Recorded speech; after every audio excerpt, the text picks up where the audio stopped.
আগামী 17 ফেব্রুয়ারি নতুন সরকার শপথ নিচ্ছে বিএনপি চেয়ারম্যান তারেক রহমানের নেতৃত্বে। অন্তর্বর্তী সরকার 13টি দেশের সরকার প্রধানকে আমন্ত্রণ জানিয়েছে শপথ অনুষ্ঠানে। অনুষ্ঠানটি এবারে নির্বাচনের পর প্রথমবারের মতো সংসদের দক্ষিণ প্লাজায় অনুষ্ঠিত হবে, যা বাংলাদেশের ইতিহাসে একটি ঐতিহাসিক মুহূর্ত। বিস্তারিত রাশেদুল কাদিরের রিপোর্টে। প্রায় দেড় যুগ পর দেশে এসে নেতা হিসেবে আবির্ভূত হয়েছেন তারেক রহমান। পতিত সরকার বিদায় নেবার পর দেশে ফেরার সুযোগ হয় তার। দেশে ফেরার কয়েকদিনের মধ্যে মা খালেদা জিয়া মারা যান। এরপর বিএনপি তাকে দলটির প্রধান করে, আর এরপর থেকেই দলে তিনি একক নেতৃত্বের অধিকারী হন। তার নেতৃত্বেই ত্রয়োদশ নির্বাচন পরিচালিত হয় বিএনপির।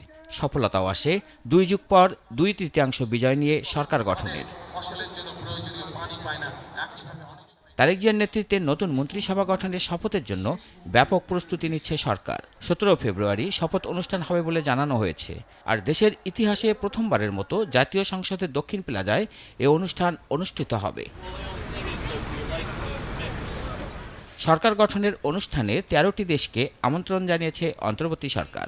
আমন্ত্রিত দেশগুলোর মধ্যে ভারত, পাকিস্তান, চীন, সৌদি আরব, তুরস্ক, সংযুক্ত আরব আমিরাত, কাতার, মালয়েশিয়া, ব্রুনেই, শ্রীলঙ্কা, নেপাল, মালদ্বীপ ও ভুটান রয়েছে।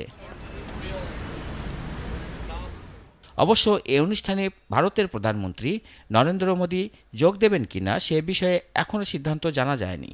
তবে ভারতের গণমাধ্যম ইন্ডিয়া টুডে বলছে, দুই দেশ যখন দ্বিপাক্ষিক সম্পর্ক পুনর্গঠনের চেষ্টা করছে, তখন এই আমন্ত্রণ গুরুত্বপূর্ণ হিসেবে দেখা হচ্ছে। এদিকে পাকিস্তানের প্রধানমন্ত্রী শেহবাজ শরীফের ঢাকায় এ অনুষ্ঠানে উপস্থিত থাকার কথা রয়েছে। সংশ্লিষ্ট সূত্র জানায়, একই দিনে সকালে ত্রয়োদশ জাতীয় সংসদ নির্বাচনে বিজয়ী সংসদ সদস্যরা শপথ নেবেন। নতুন সরকারের শপথ অনুষ্ঠানকে কেন্দ্র করে দেশি বিদেশি অতিথিদের উপস্থিতি নিশ্চিত করতে কূটনৈতিক পর্যায়ে যোগাযোগ অব্যাহত রয়েছে বলেও সংশ্লিষ্টরা জানিয়েছেন। একই সঙ্গে অনুষ্ঠানকে ঘিরে রাজধানীতে নিরাপত্তা জোরদার করার পরিকল্পনাও নেওয়া হয়েছে। রাশেদুল কাদির, নাগরিক, ঢাকা।